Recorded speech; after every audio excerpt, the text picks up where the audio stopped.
Meskipun penetapan had laju kawasan perumahan pada kadar 30 hingga 50 km/jam, namun kesedaran mematuhinya masih gagal dipraktikkan rakyat Malaysia. Malah sikap sambil lewa masyarakat itu turut terbawa-bawa hingga ke kawasan sekolah sehingga mengundang kecelakaan jalan raya. Ikuti laporan siri pertama wartawan Izzati Rizan.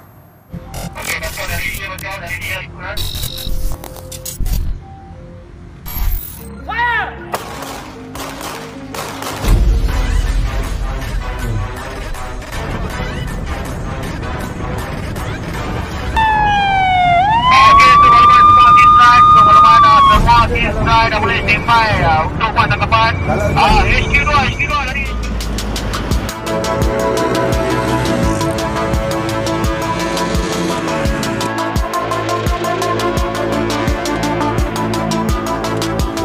Beginilah keadaannya jika anda mempraktikkan had laju 30 km sejam. Bukan sahaja dapat mengelakkan kemalangan dan andai kata terjadinya kemalangan, risiko kecederaan yang lebih serius dapat dielakkan. Tinjauan kami lakukan di beberapa kawasan tumpuan di sekitar ibu negara.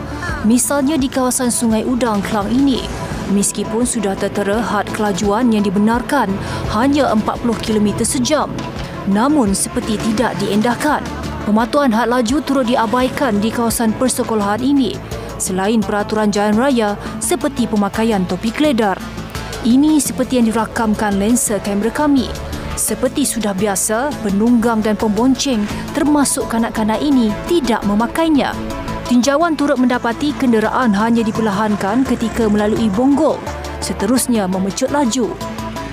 Laju dibenarkan sini 30 kawasan sekolah Lagi satu kalau tahu makcik, bila ada line kuning ni memang kena perlahankan. Tapi orang tak ada perlahankan kenderaan. Kebanyakannya daripada tahun lepas banyak jugalah kejadian dekat depan kawasan sekolah ni. Ada tak pernah melibatkan murid tu? Murid ada jugalah.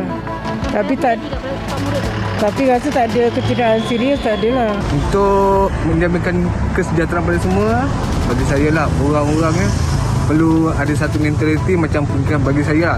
Saya suka tengok pada orang Jepun lah.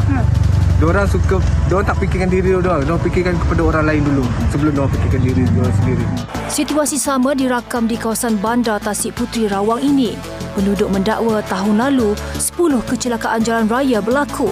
Melalui pemantauan kami, kesalahan undang-undang sering berlaku berdekatan 3 buah sekolah di kawasan perumahan ini. Banyak kemalangan yang berlaku di kawasan kita.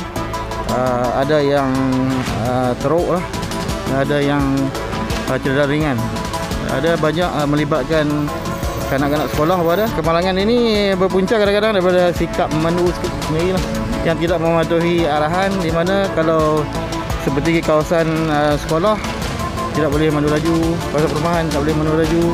Tambah penduduk, bonggol yang dibina sekadar ada, selain kekurangan kemudahan infrastruktur lain. Prasarana yang dibekalkan oleh MPS masih tidak mencukupi.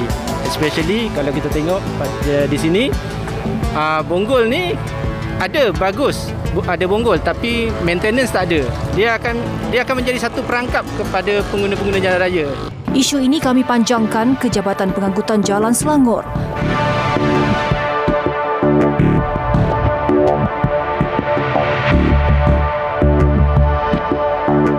Kami sekali lagi berkunjung ke kawasan Sungai Udang, Klang.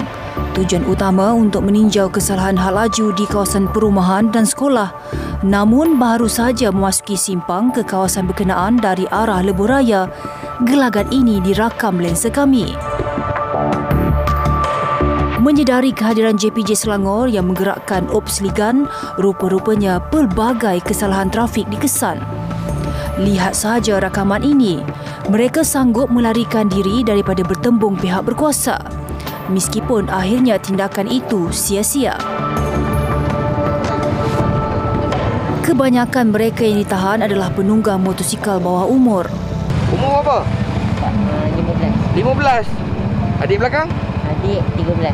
Macam mana umur 15 boleh hantar adik? Mak suruh, mak kerja. Mana boleh macam tu? Keselamatan. Dengan adik tak ada helmet. Kenapa tak pakai helmet? Lesen tak ada lagi. Helmet tinggal kedai dagang. Helmet pun tertinggal? Abang duduk sini tu. Berganjak ke lokasi kedua, situasi sama berlaku. Memandu melebihi had laju serta tidak memakai topi keledar ibarat perkara biasa di kawasan ini. Menerusi dua lokasi berkenaan, 82 individu ditahan kerana tidak memakai topi keledar.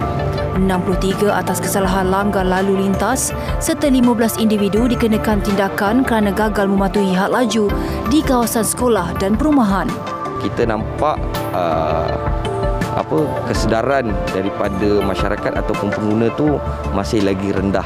Yang mana kalau kita tahu had laju kebangsaan yang telah ditetapkan di kawasan sekolah dan juga kawasan perumahan adalah sebanyak 30 km sejam sahaja.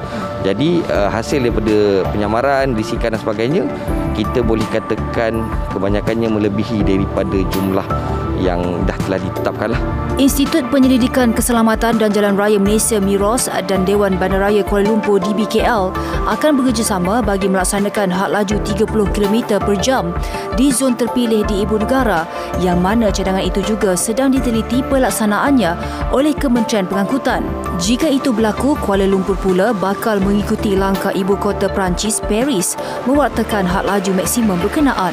Izzati Rizan, Buletin TV9.